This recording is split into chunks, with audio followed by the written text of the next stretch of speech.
Real ఎస్టేట్లో invest చేయాలంటే REITs బెస్టా ఆర్ రియల్ ఎస్టేట్ స్టాక్స్ బెస్టా? ఈ రెండింటిలో ఉన్న 3 మేజర్ డిఫరెన్స్ ఏంటో ఇప్పుడు చూద్దాం. నంబర్ 1, రీట్స్లో మీరు డైరెక్ట్ ప్రాపర్టీ ఫండ్లో యూనిట్స్ కొంటారు. ఇవి మీకు రెంటల్ ఇన్కమ్ ఇస్తాయి. కానీ రియల్ ఎస్టేట్ స్టాక్ ఇన్వెస్ట్మెంట్ అంటే రియల్ ఎస్టేట్ కంపెనీలో కొన్ని షేర్స్ కొంటారు. నంబర్ 2, రీట్స్లో primary income is the rent. 90% ప్రాఫిట్స్ని రీట్స్ డివిడెండ్ రూపంలో ఇవ్వాల్సిందే. The monthly income or quarterly ఇన్కమ్కి REITs is the best. Real estate స్టాక్లో ఇన్వెస్ట్మెంట్ చేసే మీ అమౌంట్కి రెంటల్ ఇన్కమ్ రాదు. ఆ కంపెనీ షేర్స్లో వచ్చే growth is your appreciation.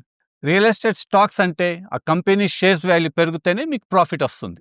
Number 3, REITs market fluctuations గట్టిగా తట్టుకుంటాయి. ఎందుకంటే ప్రతి రీట్ వెనకాల ఫిజికల్ ప్రాపర్టీ అండ్ అవి ఇచ్చే రెంటల్ ఇన్కమ్ ఉంటుంది. Real estate stocks purely market sentiment పైన డిపెండ్ అయి ఉంటుంది. సో ఈ స్టాక్స్ చాలా వోలటైల్. సో స్టడీ ఇన్కమ్ కావాలంటే రీట్స్లో ఇన్వెస్ట్ చేయండి. హై గ్రోత్తో పాటు కొద్దిపాటి రిస్క్ని బేర్ చేయగలిగితే రియల్ ఎస్టేట్ స్టాక్స్లో ఇన్వెస్ట్ చేయండి. ఇవి రెండూ కూడా ఉంటే మీ portfolio is the best portfolio.